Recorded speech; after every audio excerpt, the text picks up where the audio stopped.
এছআইটিৰ সমনৰ পাছত সিআইডিৰ সমনৰ পাছত নেগুৰ ফেলালে আমাৰ সিংগাপুৰত থকা প্ৰবাসী অসমীয়াই যিসকলে জুবিন গাৰ্গৰ এই ৰহস্যজনক মৃত্যুৰ নামত যিসকল লোকৰ নাম সাঙুৰ খাইছিল যিজন 11 জন প্ৰবাসী অসমীয়াৰ নাম মুখ্যমন্ত্ৰী তথা সিআইডি বা এছআইটিৰ হাতত আছিল তেওঁলোকক সমন জাৰি কৰিছিল সিআইডিয়ে যে অতি শীঘ্ৰে আপোনালোকে গুৱাহাটীলৈ আহিব লাগে অসমলৈ আহিব লাগে আৰু তদন্ত প্ৰক্ৰিয়াটোত সহযোগ কৰিব লাগে কিন্তু তাৰ এটা বিপৰীত স্থিতিত এতিয়ালৈকে অৱস্থান কৰি আছে সিংগাপুৰৰ অসম এছ'চিয়েশ্যনৰ সদস্যসকল তাত থকা প্ৰবাসী অসমীয়াসকল কেৱল ৰূপকমল কলিতা যিজন জুবিন গাৰ্গৰ মৃত্যুৰ পিছত একমাত্ৰ তেৱেই ৰূপকমল কলিতা যিজন অসমত হাজিৰ হৈছিল বাকি কোনো কিন্তু এই তদন্ত প্ৰক্ৰিয়াটোত তেওঁলোকে সহযোগ কৰা নাই আৰু অৱশেষত কালি মুন্না প্ৰসাদ গুপ্তাই এটা কথা কৈছিল যে অসম আৰক্ষীয়ে গৈ সিংগাপুৰত তদন্ত কৰিবলৈ কিছু অসুবিধা আছে কাৰণ দুইখন দেশৰ মাজত কিছু পাৰস্পৰিক বুজাবুজিৰ ক্ষেত্ৰত তেওঁলোকে কিছুমান নীতি নিয়মৰ মাজেৰে আগবাঢ়িব লাগিব মন গলে অসম আৰক্ষীয়ে গৈ সিংগাপুৰত তদন্ত কৰিব নোৱাৰে তাৰ পাছতে কিন্তু সমগ্ৰ ৰাজ্যবাসীয়ে প্ৰশ্ন কৰিছিল যে তেন্তে তদন্ত কেনেকৈ হ'ব সিংগাপুৰত থকা প্ৰবাসী অসমীয়াসকলৰ মত লোৱা অবিহনে বা তেওঁলোকৰ মন্তব্যৰ অবিহনে জুবিন গাৰ্গৰ এই ৰহস্যজনক মৃত্যুৰ যেটো এটা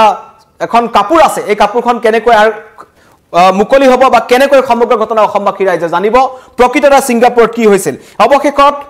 আজি মুখ্যমন্ত্ৰী এটা মন্তব্য কৰিছিল যে কিছু তথ্য আহিছে অতি শীঘ্ৰেই অসম এছ'চিয়েশ্যনৰ কেজমান ব্যক্তি ইয়ালৈ আহিব তন্ময় ফুকন অভিমন্যু তালুকদাৰ দেৱজিৎ হাজৰিকা সিদ্ধাৰ্থ বৰা ৰূপকমল শইকীয়া ৱাজিদ আহমেদ পৰীক্ষিত শৰ্মা সুস্মিতা গোস্বামী ইজনৰ পিছত সিজনৰ নাম আহি আছে আৰু অৱশেষত দুজন আহি কালি ইয়াত হাজিৰ হোৱাৰ কথা কোৱা হৈছে কাৰণ ইতিমধ্যেই ভাৰত চৰকাৰে সিংগাপুৰৰ গৃহ মন্ত্ৰালয়ৰ এখন বিশেষ পত্ৰ প্ৰেৰণ কৰিছিল য'ত তেওঁলোকে এই তদন্তৰ ক্ষেত্ৰত তেওঁলোকৰ সহায় সহযোগিতা বিচাৰিছিল আৰু এটা ৰিকুৱেষ্ট এখন পত্ৰ তালৈ পঠাইছিল যাতে অসম আৰক্ষীয়ে তাত গৈ তদন্ত কৰিব পাৰে কিন্তু সেইটো এটা বহুত দীঘলীয়া প্ৰক্ৰিয়া হ'ব আৰু কিমান দিনলৈ অসমবাসী ৰাইজ ৰব বিচৰা নাই সকলোকে লাগে ক্ষিপ্ৰতাৰে জুবিন গাৰ্গৰ মৃত্যুৰ তদন্ত লাগে কোন দোষী কোনে মাৰিলে কি কাৰণত মাৰিলে তাৰ তদন্ত হ'ব লাগে আৰু অৱশেষত আজি মুখ্যমন্ত্ৰী এটা কথা ঘোষণা কৰিলে যে কাইলৈ অসমলৈ আহিব সিংগাপুৰৰ দুই অসমীয়া কাইলৈ দুই প্ৰবাসী অসমীয়াই এছআইটিৰ সন্মুখত সাক্ষী দিয়াৰ সম্ভাৱনা আছে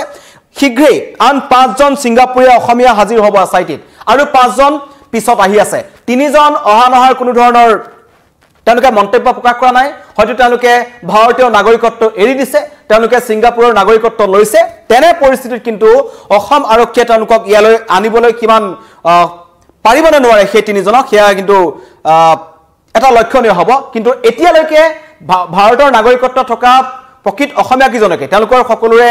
ঘৰৰ এড্ৰেছ পোৱা গৈছে তেওঁলোকৰ পৰিয়ালৰ ফালৰ পৰা মন্তব্য কৰিছে যে তেওঁলোক আহিব লাগে গৰিমা শইকীয়া গাৰ্গতে কৰি সমগ্ৰ অসমবাসী ৰাইজে কৈছে তাত কি হৈছিল প্ৰকৃত কথাটো জনাব লাগে হঠাতে সিদ্ধাৰ্থ শৰ্মাই জুবিন গাৰ্গক গৈ সিংগাপুৰত হত্যা কৰিলে নেকি এইবোৰ শেখৰ গুজতি গোস্বামীয়ে যি মন্তব্য কৰিছে সেইবোৰ কিমান সঁচা সিংগাপুৰৰ সেই প্ৰবাসী অসমীয়াসকলে জানিব কাৰণ শেষ সময়ত জুবিন গাৰ্গৰ একেবাৰে কাষত আছিল সেই প্ৰবাসী অসমীয়াসকল তেওঁলোকৰ ফটো আপোনালোকক দেখুৱাব বিচাৰিছো যেটো বিচাৰি আছিল যে তদন্ত প্ৰক্ৰিয়াত পৰীক্ষিত শৰ্মা তন্ময় ফুকন অভিমন্যু তালুকদাৰ এয়া জুবিন গাৰ্গৰ শেষ সময়ৰ ফটো ইয়তত এদৰে জুবিন গাৰ্গে হাঁহি ফূৰ্তি কৰি আছিল ইয়তলৈ যোৱাৰ আগ মুহূৰ্তৰ এয়া ফটো যত সন্দীপন গাৰ্গক স্পষ্টকৈ দেখা গৈছে জুবিন গাৰ্গক দেখা গৈছে এখন গ্ৰুপ ফটো অসম এছ'চিয়েশ্যনৰ কিন্তু এওঁলোকে অসমৰ আটাইতকৈ মূল্যৱান যি সম্পদ জুবিন গাৰ্গ যিজনক তেওঁলোকৰ চকুৰ সন্মুখত মৃত্যু হোৱাৰ পাছতো তেওঁলোকে এটা অতি ৰহস্যজনকভাৱে মৌনতা অৱলম্বন কৰিছিল প্ৰকৃততে তাত কি হৈছিল সকলোৰে মনত সন্দেহ আছে গৰিমা শইকীয়া গাৰ্গৰ মনত সন্দেহ আছে পিতৃ মনত সন্দেহ আছে 3,50,00,000 অসমীয়াৰ মাজত সন্দেহ আছে কিন্তু এই 11 জন লোক আগবাঢ়ি অহা নাছিল তেওঁলোকৰ এটাই কথা যে তেওঁলোক ইয়ালৈ নাহে আৰু এতিয়া অৱশেষত সিআইডিয়ে তেওঁলোকক সমন জাৰি কৰাৰ পাছত তেওঁলোকক ধমক দিয়াৰ পাছত অৱশেষত তেওঁলোকে নেগুৰ পেলাইছে আৰু আহিব বুলি জনাইছে কাইলৈ 2 জন আহিব তাৰ পাছত পৰৱৰ্তী পৰ্যায়ত বাকি 5 জনকো ইয়ালৈ অনাৰ কথা চিন্তা চৰ্চা কৰি থকা হৈছে আৰু অসমবাসী ৰাইজে এটা কথা স্পষ্টভাৱে কৈছে যে ইয়াত যিমান মানুহৰ এতিয়া ইজনৰ পিছত সিজন মানুহক ইয়ালৈ মাতি থকা হৈছে এছআইটিয়ে তেওঁলোকৰ সাক্ষ্য গ্ৰহণ কৰিছে কিন্তু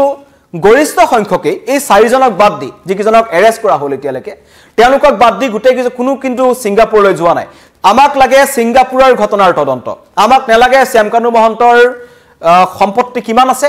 আমাক নেলাগে জুবিন গাৰ্গে পিএছৰ একাউণ্টত কিমান টকা ৰাখিছিল কিমান টকাৰ লেনদেন হৈছিল সেইবোৰ পৰৱৰ্তী পৰ্যায়টো হৈ থাকিব কিন্তু আমাক লাগে যে ছিংগাপুৰত জুবিন গাৰ্গৰ মৃত্যু কেনেকৈ হ'ল কি পৰিস্থিতিত মৃত্যু হ'ল জুবিন গাৰ্গক পৰিকল্পিতভাৱে নি হত্যা কৰা হ'ল নেকি সেই ঘটনাৰ তদন্তহে অসমবাসী ৰাইজে বিচাৰি আছে শেহতীয়াকৈ অৱশেষত সমন জাৰি কৰাৰ পাছত এইসকল প্ৰবাসী অসমীয়া যিসকলক জুবিন গাৰ্গৰ মৃত্যুৰ বাবে অন্যতম অভিযুক্তৰ তালিকাত ৰখা হৈছে তেওঁলোকক ইয়ালৈ কি কাৰণত তেওঁলোকে ইমান দিন অহা নাছিল কি কাৰণত তেওঁলোকে ইমান পলম কৰিলে সেয়াও কিন্তু ৰহস্যৰ আৱৰ্তত আছে বহু মন্তব্য আহিছে মই আপোনালোকৰ মন্তব্য ল'বলৈ চেষ্টা কৰিম কিন্তু ভাল খবৰ বুলি জনাইছো তদন্ত প্ৰক্ৰিয়াত এটা নতুন গতি পাব যদিহে ছিংগাপুৰৰ মানুহখিনি আহি সঁচা কথাটো কয় ছিংগাপুৰৰ সেই ইয়টত কি হৈছিল সেই কথা যদি সঁচাকৈ ছিংগাপুৰৰ অসমীয়াসকলে কয় তেন্তে ঘটনা অধিক স্পষ্ট হ'ব আৰু এতিয়া ইয়াত যিসকল লোকৰ মন্তব্য আমি শুনিছো শেখৰজ্যোতি গোস্বামী বিশ্বাস কৰিব নোৱাৰি সিদ্ধাৰ্থ শৰ্মা তেওঁৰ মন্তব্য বিশ্বাস কৰিব নোৱাৰি শ্যামকানু মহন্ত একো নাজানো বুলি মন্তব্য কৰিছে অমিপ্ৰভা মহন্ত অত্যন্ত এগৰাকী ৰহস্যময়ী যুৱতী যিগৰাকীয়ে সমগ্ৰ ঘটনাটোক অধিক ৰহস্যৰ মাজলৈ ঠেলি নি আছে আৰু শেখৰ গোস্বামীয়ে হঠাৎ এটা অদ্ভুত মন্তব্য কৰিছিল যে সিদ্ধাৰ্থ শৰ্মাই জুবিন গাৰ্গক বি খুৱাই হত্যা কৰিছিল সেই ঘটনা কিমান সঁচা সেই অভিযোগ কিমান সঁচা সকলো এইসকল অসম এছ'চিয়েশ্যনৰ লোকসকল যেতিয়া এলৈ আহিব তেতিয়া পোহৰলৈ আহিব কিন্তু অৱশেষত দুজন আহিব আৰু দুজন আহিব বুলি ইতিমধ্যেই কৈছে মুখ্যমন্ত্ৰীৰ মন্তব্য আহিছে শুনাই লৈ বিচাৰিছোঁ আপোনালোকক আমি তেওঁলোকৰ ওপৰত মানসিকভাৱে যি হেঁচা প্ৰয়োগ কৰি আছোঁ মই ভাবোঁ যে আপোনালোকে দুই এদিনতে ভাল খবৰ শুনিবলৈ পাব আৰু ছিংগাপুৰৰ প্ৰবাসী অসমীয়াসকলে তাৰ ভিতৰত এটা ভাল সংখ্যকে এই তদন্তত সহযোগিতাৰ আশ্বাস দিছে আজি কালিৰ ভিতৰতে আমি ভাল খবৰ পাম বুলি মই আশা কৰিছোঁ আমি তেওঁলোকৰ ওপৰত মানসিকভাৱে যি হেঁচা প্ৰয়োগ কৰি আছোঁ মই ভাবোঁ যে আপোনালোকে দুই এদিনতে ভাল খবৰ শুনিবলৈ পাব আৰু ছিংগাপুৰৰ প্ৰবাসী অসমীয়াসকলে তাৰ ভিতৰত এটা ভাল সংখ্যকে এই তদন্তত সহযোগিতাৰ আশ্বাস দিছে আজি কালিৰ ভিতৰতে আমি ভাল খবৰ পাম বুলি মই আশা কৰিছোঁ আমি তেওঁলোকৰ ওপৰত মানসিকভাৱে যি হেঁচা প্ৰয়োগ কৰি আছোঁ মই ভাবোঁ যে আপোনালোকে দুই এদিনতে ভাল খবৰ শুনিবলৈ পাব আৰু ছিংগাপুৰৰ প্ৰবাসী অসমীয়াসকলে তাৰ ভিতৰত এটা ভাল সংখ্যকে এই তদন্তত সহযোগিতাৰ আশ্বাস দিছে আজি কালিৰ ভিতৰতে আমি ভাল খবৰ পাম বুলি মই আশা কৰিছোঁ মুখ্যমন্ত্ৰীৰ মন্তব্য শুনিলে CIDৰ সমন জাৰি কৰাৰ পাছত SITয়ে সমন জাৰি কৰাৰ পাছত এইসকল অসমীয়াই ভয় খাইছে আৰু কালি কিছুমান অভিযোগ উত্থাপন কৰিছিল ইয়াৰ একাংশ লোকে যে তেওঁলোকে ছিংগাপুৰত থকা কিছুমান বিশেষজ্ঞ আইনজ্ঞৰ বা বিশেষজ্ঞ আইনী প্ৰক্ৰিয়াৰ লগত জড়িত থকা মানুহৰ লগত তেওঁলোকে কথা পাতিছিল সমগ্ৰ ঘটনাটো ছিংগাপুৰতে কেনেকৈ বন্ধ কৰি দিব পাৰি তাৰো চেষ্টা চলাই আছিল একাংশ প্ৰবাসী অসমীয়াই কিন্তু তেওঁলোকৰ হাতত এতিয়া আৰু অন্য উপায় নাই তেওঁলোক আহিবই লাগিব আৰু যি তিনিজন নাহো বুলি কৈছে তেওঁলোককো ধৰি সুচৰাই আনিব লাগে বুলি দাবী কৰিছে জুবিন গাৰ্গৰ মুখাগ্নি কৰা জুবিন গাৰ্গৰ পুত্ৰসম অৰুণ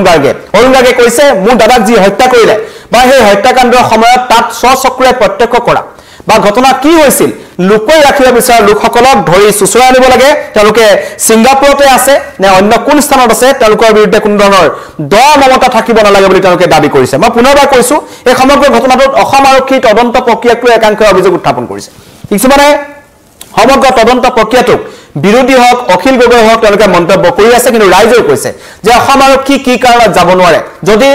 দেশৰ অন্য আৰক্ষী যাব পাৰে তাৰ উদাহৰণ কিছুমান আপোনালোকলৈ লৈ আহিছো 2024 চনত সৌদি আৰৱলৈ গৈছিল কেৰালা পুলিচ ৰেহান নামৰ এটা ধৰ্ষণকাৰীক কেৰালা আৰক্ষীয়ে সৌদি আৰৱৰ পৰা ধৰি আনিছিল একেখন দেশৰে আৰক্ষী কিন্তু মই বুজাই আছো 2024 চনৰ ঘটনা ইমান আগৰ নহয় 25 চলি আছে এবছৰ আগতে কেৰালা আৰক্ষীয়ে সৌদি আৰৱলৈ গৈ এটা ধৰ্ষণকাৰীক তাত পলাই লুকাই আছিল যেটো কেৰালা আৰক্ষীয়ে সৌদি আৰৱৰ পৰা ধৰি পুনৰ কেৰালালৈ লৈ আনিছিল তদন্ত প্ৰক্ৰিয়া চলাই আছিল এয়া হৈছে কেৰালা আৰক্ষীৰ এটা উদাহৰণ দ্বিতীয় উদাহৰণ দিছো 2023 চনত পুনৰ কেৰালা আৰক্ষীয়ে ধুচিছ ৰামচন্দ্ৰন বুলি এটাক ধৰি আনিছিল সৌদি আৰৱৰ পৰা 2026 চনত 2006 চনত এটা ধৰ্ষণৰ কাণ্ডত তেওঁ জড়িত আছিল হত্যাকাণ্ডৰ ধৰ্ষণৰ ওচৰত অভিযুক্ত আছিল 2023 চনত তেওঁ ধৰি আনিলে ঠিক একেদৰে মহাৰাষ্ট্ৰৰ দিল্লী আৰক্ষীৰ হাজাৰ হাজাৰটা উদাহৰণ আছে আৰু 1983 চনত তামিলনাডু আৰক্ষীয়ে লণ্ডনলৈ গৈছিল তাৰ পৰা এটা চুৰি হোৱা মূৰ্তি তেওঁলোকে লৈ আনিছিল তদন্তৰ খাতিৰত অন্য দেশলৈ যাব পাৰে ইতিমধ্যে মই কৈছো MLAT বুলি এটা ট্ৰিটি আছে সেই ট্ৰিটিটোৰ অধীনত যাব লাগিব কিন্তু তাত CIB বা ইন্টাৰপলৰ সহযোগ ল'ব লাগে আৰু যদি যাব পাৰে তেতিয়া আৰু একপক্ষীয়ভাৱে কেৱল যাব পাৰে CBI আৰু শিলচৰৰ 2001 চনত আহিছিল স্কটলেণ্ড এটা স্কোৱাড আহিছিল য'ত পুতুল দেৱ হত্যাকাণ্ডৰ তদন্তৰ কাৰণে আহিছিল যেটো ভাৰত চৰকাৰে তেওঁলোকক অনুমতি প্ৰদান কৰিছিল কিন্তু এইবাৰ জুবিন গাৰ্গৰ মৃত্যুৰ তদন্ত কিন্তু অসম আৰক্ষী এতিয়ালৈকে গৈ সিংগাপুৰত তেনেকৈ কৰিব পাৰিম বুলি হঠাৎ তেওঁলোকে ভবা নাই কি কাৰণত ভবা নাই 3.50 লাখ অসমীয়াই কৈছে যে অসম আৰক্ষী যদি সিংগাপুৰলৈ নাযায় তেন্তে সমগ্ৰ তদন্ত প্ৰক্ৰিয়াটো আধৰুৱা হৈ থাকি যাব কাৰণ সিংগাপুৰত কি হৈছিল সেই কথা আমি অসমবাসী ৰাইজে নাজানিম হয়তো বহু ৰহস্যৰ আৱৰ্তত থাকিয়ে যাব আৰু কিন্তু তাৰ মাজতো তেওঁলোকে যি কথা কৈ আছে যে বৈদেশিক কিছুমান নীতি নিয়ম আছে পাৰস্পৰিক কিছুমান ট্ৰিটি আছে সেই ট্ৰিটিৰ অধীনতে যাব পাৰে কিন্তু মই আপোনাক উদাহৰণ দিলো 2024 চনত 2023 চনত কেৰালা পুলিচ গৈছে ধৰ্ষণকাৰীক তাৰ সৌদি আৰবৰ পৰা ধৰি আনিছে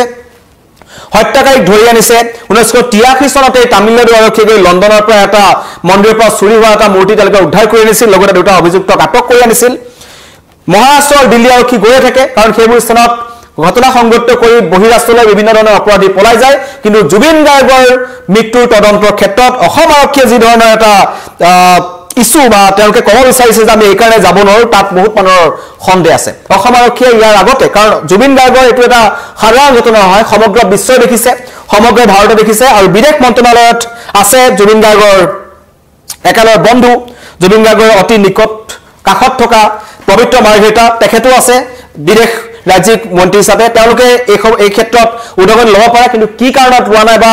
লোৱাত ক'বাত অসুবিধা আছে নেকি সেয়া অসমৰ ৰাইজে জানিব বিচাৰিছে কিন্তু তদন্ত প্ৰক্ৰিয়া ক্ষিপ্ৰতৰ হ'ব লাগে আৰু কাইলৈ সিংগাপুৰৰ দুজন প্ৰবাসী অসমীয়া SITত হাজিৰ হ'ব হোৱাৰ কথা মুখ্যমন্ত্ৰীয়ে কৈছে কিন্তু সেয়া কাইলৈ পুৱাই স্পষ্ট হ'ব আৰু যদিহে এই প্ৰবাসী অসমীয়াসকল আহে তেন্তে কিন্তু এই তদন্ত প্ৰক্ৰিয়াটোত এটা নতুন ৰূপ পাব সঁচাকৈয়ে জুবিন গাৰ্গক সেই ইয়াত পাৰ্টি যোৱাৰ সময়ত সেই লাজাৰাছ দ্বীপটোত জুবিন গাৰ্গৰ কেনেকৈ মৃত্যু হ'ল কিমান সময় পিছত জুবিন গাৰ্গে চিকিৎসা পাইছিল নে চিকিৎসা অবিহনে জুবিন গাৰ্গৰ মৃত্যু হ'ল সেয়া সকলো তেওঁলোকৰ মন্তব্যৰ পাছত স্পষ্ট হ'ব কিন্তু কাৰণ এইটো কাৰণে কৈছো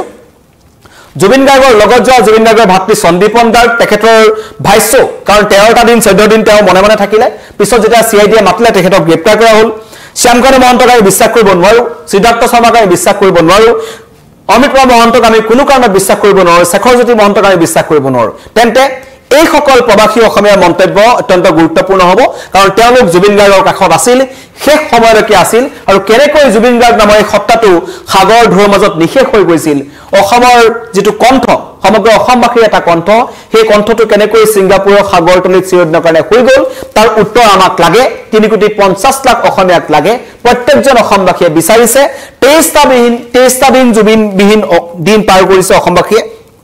প্ৰতিটো মুহূৰ্তত প্ৰত্যেকজন অসমবাসীৰ মনত এটাই প্ৰশ্ন জুবিন গাৰ্গৰ কেনেকৈ মৃত্যু হ'ল জুবিন গাৰ্গ কেনেকৈ নাইকিয়া হ'ল যদি জুবিন গাৰ্গক হত্যা কৰিছে কোনে হত্যা কৰিছে কিয় হত্যা কৰিছে কেনেকৈ হত্যা কৰিছে আমাক সেই কিটা প্ৰশ্নৰ উত্তৰ লাগে আৰু সেই প্ৰশ্নৰ উত্তৰ বিচাৰি CIDয়ে সমন জাৰি কৰিছিল সিংগাপুৰত থকা প্ৰবাসী অসমীয়াক যি সিংগাপুৰ অসম এছ'চিয়েশ্যনলৈ যোৱাটোৱে বা তেওঁলোকৰ লগত যোৱাটোৱে কাল হ'ল আমাৰ হাৰ্ট অফ জুবিন গাৰ্গৰ দুজন আহিব কাইলৈ পৰৱৰ্তী পৰ্যায়ত 5